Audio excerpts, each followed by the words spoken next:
তবে ইঞ্জিনিয়ারিং এর বিষয়ে এবং ভাগবাটোয়ারার বিষয়ে সম্পূর্ণ এটা উড়িয়ে দেওয়ার মতো বিষয় না। যখন আমরা আসলে দেখি যে এই সরকারে, আমি খুব স্পেসিফিকলি আজকে বলতে চাই, এটা কেউ এর আগে বলেছেন কিনা আমি জানি না, আমাদের যখন আমি পুলিশ কমিটির সদস্য সচিব ছিলাম, পুলিশের যেই বদলি টদলির যে কমিটিটা ছিল, তা আমি পদত্যাগের আগেই বদলির প্রক্রিয়াটা, এই যে এসপি দের বদলি করা হবে, বিভিন্ন জেলায় জেলায় দেওয়া হবে এবং লটারি করা হবে, বদলি করা হবে, এই প্রক্রিয়াটা যখন হয় তখন খুবই আশ্চর্যজনক ভাবে কমিটির আহ্বায়ক ছিলেন আমাদের স্বরাষ্ট্র উপদেষ্টা এবং সদস্য সচিব ছিলাম আমি, এবং মেম্বার ছিলেন আরো 3 জন উপদেষ্টা, কিন্তু একজন যিনি এই পুরো প্রক্রিয়ার অংশ ছিলেন না, তিনি আসলেন হচ্ছে এই লটারি করা বা এই প্রক্রিয়ার মধ্যে তিনি চলে আসলেন, এই মিটিং এর মধ্যে তিনি চলে আসলেন।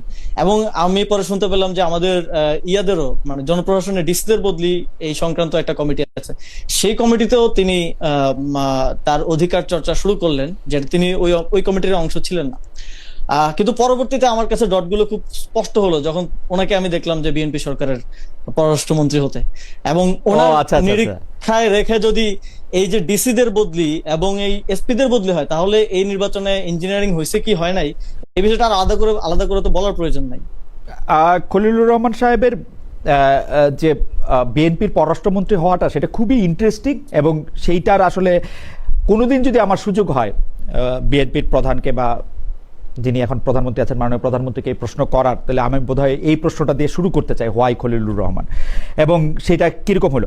কিন্তু মানে আমি আপনার কাছে যে প্রশ্নটা করতে চাই সেই প্রশ্নটা হলো যে আপনি যখন এই পুরো ব্যাপারটা বুঝতে পারতেছেন, তখন আপনি সিদ্ধান্ত নিলেন যে আপনি আসলে ইলেকশন করবেন না, নাকি আপনি সিদ্ধান্ত নিলেন, কেউ কেউ বলে যে এনসিপি যে জামায়াতে ইসলামের সাথে জোট করলো সেই জন্য আপনি আসলে ইলেকশনে গেলেন না? অনেকে বলছিল যে আপনি চেষ্টা করছিলেন এনসিপি যাতে বিএনপির সাথে জোট করে, তো তাহলে আপনি ইলেকশনে যাবেন, এবং সেটাতে হেরে গিয়েই আপনি আসলে ইলেকশনে যান নাই। এই ব্যাপারটা নিয়ে একটু মন্তব্য করবেন? মানে এগুলি সবই কান কথা আর কি।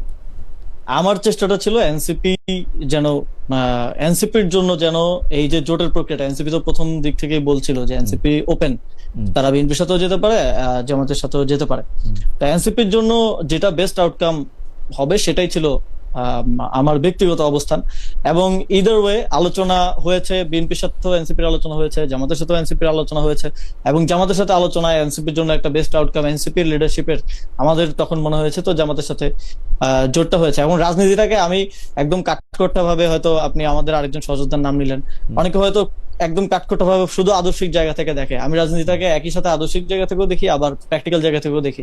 এবং আমি মনে করি যে এই জোট প্রক্রিয়াটা এনসিপির জন্য একটা প্র্যাকটিক্যাল ডিসিশন ছিল, এবং বোথ এনসিপির যে রাজনৈতিক অবস্থান, সমসাময়িক বিষয়ে, সংস্কারের বিষয়ে বলেন, গণভোটের বিষয়ে বলেন, সেই জায়গা থেকেও এনসিপির জন্য that was a good direction to go. NCP যদি আজকে বিএনপির সাথে থাকতো, তাহলে এনসিপির আসলে মুখ দেখানোর উপায় থাকতো না যে এই গণভোট এবং সংস্কার নিয়ে যা হচ্ছে।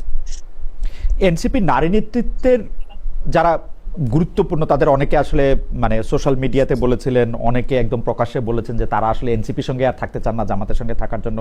কিন্তু পরে আবার তারা তো নির্বাচনই করলেন না কেউ কেউ, কিন্তু পরে তারা আবার এনসিপিতে থাকছেনই, নেতৃত্বও দিচ্ছেন, এনসিপির একটা নারী দলও তৈরি হয়েছে। এবং আমি যেটা জানি, মানে কিছু কিছু ক্ষেত্রে তারা হয়তো বিবেচিতও হচ্ছেন যে জামায়াতে ইসলামের কোটায় বা এনসিপির কোটায় নারী সংসদ সদস্য হিসাবে যাওয়ার জন্য।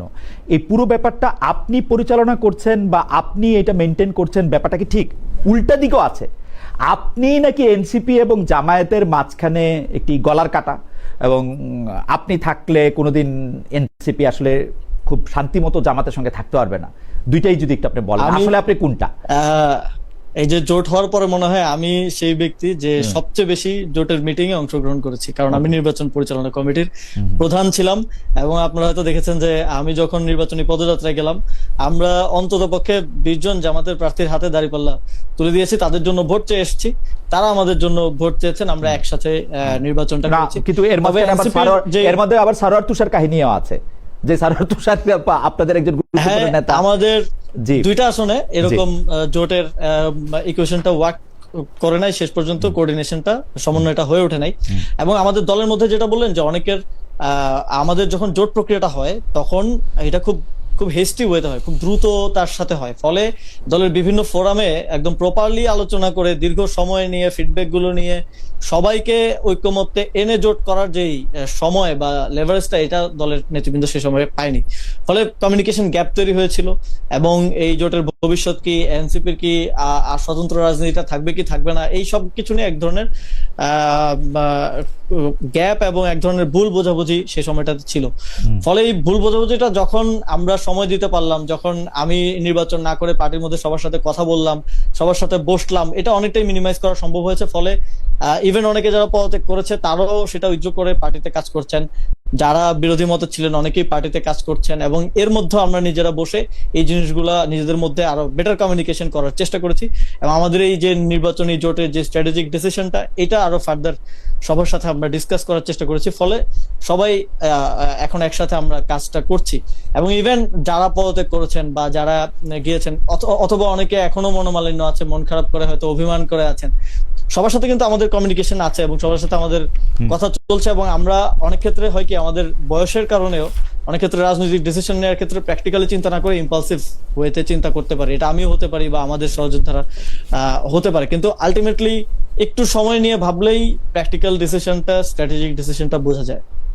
ওকে, আপনি এমপি পদের নির্বাচনে অংশ নেন নাই, এই সিরিজেরই এটা প্রশ্ন আর কি, কিন্তু সবশেষে এনসিপি ঢাকা, দক্ষিণ ঢাকা সিটি কর্পোরেশনের আপনাকে মানে মেয়র প্রার্থী হিসাবে এনসিপি একরকম ঘোষণাই করছে, মানে আপনিও তো এই ঘোষণার একটা পার্ট। কিন্তু এইবার তো জামায়াতে ইসলামী আপনাদের সাথে না থেকে আরেকজন নিশ্চয়ই প্রার্থী দিবেন যদি তারা নির্বাচনে অংশগ্রহণ করেন। তো সেই ক্ষেত্রে জামাত এবং এনসিপির মধ্যে একটা বড় দূরত্ব তৈরি হবে কিনা, আপনি কি মনে করেন? নাকি এটা নিয়ে আলোচনা হয়েছে কিনা? এখন পর্যন্ত আমরা আসলে এই যে জুলাই সনদ, গণভোট, এই বিষয়গুলো নিয়ে খুব আমাদের রাজপথের কর্মসূচিও চলছে, আমাদের সভা সেমিনার চলছে, সংসদে আলাপ আলোচনা হচ্ছে, এগুলো নিয়ে আমাদের এখন পর্যন্ত আলোচনা হচ্ছে। আমরা অফিসিয়ালি লোকাল গভর্নমেন্ট ইলেকশন নিয়ে আলোচনা করতে পারি নাই, এবং সঙ্গত কারণেই, কারণ এখন পর্যন্ত ডেট ঘোষণা হয় নাই। আমরা একটু আগেই পার্টি হিসেবে ঘোষণা করে দিয়েছি। এখন কারণ নির্বাচনের ডেট ঘোষণা হলে কিংবা কাছাকাছি একটা সময় আসলে হয়তো এই বিষয়ে আমরা ফাইনাল আলোচনা করতে পারবো। তবে এখন পর্যন্ত এনসিপি এককভাবেই স্থানীয় সরকার নির্বাচনে অংশগ্রহণ করার প্রস্তুতি নিচ্ছে। জোট হবে কিনা বা কোন পর্যায়ে হবে, কিভাবে হবে এই নির্বাচনে, সে বিষয়ে আমরা এখনো ফার্দার ফর্মাল কোনো আলাপ আলোচনা আমাদের সাথে জোট সঙ্গীদের হয় নাই। এটা আমরা করে তারপরে আমরা এটা ফার্দার বলতে পারবো আর কি। দর্শকদের প্রশ্ন একটা, জনাব আব্দুল আল মামুন বলছেন যে আসিফ সাহেবকে জিজ্ঞাসা করেন, তিনি যে বলেছিলেন সশস্ত্র বিপ্লবের জন্য প্রস্তুত ছিলেন, সেইটা তারা কোথায় বিপ্লবের ট্রেনিং নিয়েছিল এবং বাংলাদেশ সেনাবাহিনী কোনো কর্মকর্তা তাদের প্রশিক্ষণ বা সহযোগিতা করেছে কিনা? জনাব আসিফ সজীব। আমরা সশস্ত্র বিপ্লবের ঘোষণা দেওয়ার জন্য প্রস্তুত ছিলাম, কিন্তু সশস্ত্র বিপ্লব করার যেই প্রস্তুতি, যেটা আমরা দেখেছি যে রাশিয়াতে হয়েছে বা বিভিন্ন জায়গায়, সেটা আমাদের ছিল না স্বাভাবিকভাবেই। এবং আপনি যদি দেখেন 5ই আগস্টের 5ই আগস্ট আমাদের ছিল একটা ডু অর ডাই কল, এবং 5ই আগস্ট যদি আমরা সফল না হতাম তাহলে ওইটা ছাড়া আমাদের কোনো উপায় ছিল না। এবং আপনি দেখেন আমাদের মুক্তিযুদ্ধের আগে আমাদের এখানে কতজন মানুষ আসলে সশস্ত্র প্রশিক্ষণ নিয়েছিল, নাই, কিন্তু তাদের সে সময় মুক্তিযুদ্ধের ঘোষণাটা দিতে হয়েছিল, মানুষকে ডাক দিতে হয়েছিল যে যার যা আছে তা নিয়েই ঝাঁপিয়ে পড়তে হবে। এবং অন দা ওয়ে কিন্তু প্রশিক্ষণেরও ব্যবস্থা হয়েছে এবং অস্ত্রেরও ব্যবস্থা হয়েছে এবং সফলতাও এসেছে। তো এটা অনেকে ওই সশস্ত্র বিপ্লবের কথাটা নাহিদ ভাই বলেছেন, আমি বলেছি বিভিন্ন জায়গায়, ফলে অনেকে ধরে নিয়েছেন যে হয়তো আগে ভাগে অস্ত্র শস্ত্র বাসায় নিয়ে বসেছিলাম করার জন্য। এটা এরকম না, এটা অনেকটা মানে অভ্যুত্থানের ওই সময়কার ডিমান্ডের জায়গা থেকেই প্রস্তুতিটা ছিল। অস্ত্র প্রসঙ্গে আমাদের অনেকের কৌতূহল থাকে যে আপনি কি আপনার পিস্তলটা বা ইয়া করেছেন কিনা, জমা দিয়েছেন কিনা, নাকি এটা এখনো আছে ওই কথার মতো আসিফ মাহমুদের লাইসেন্স?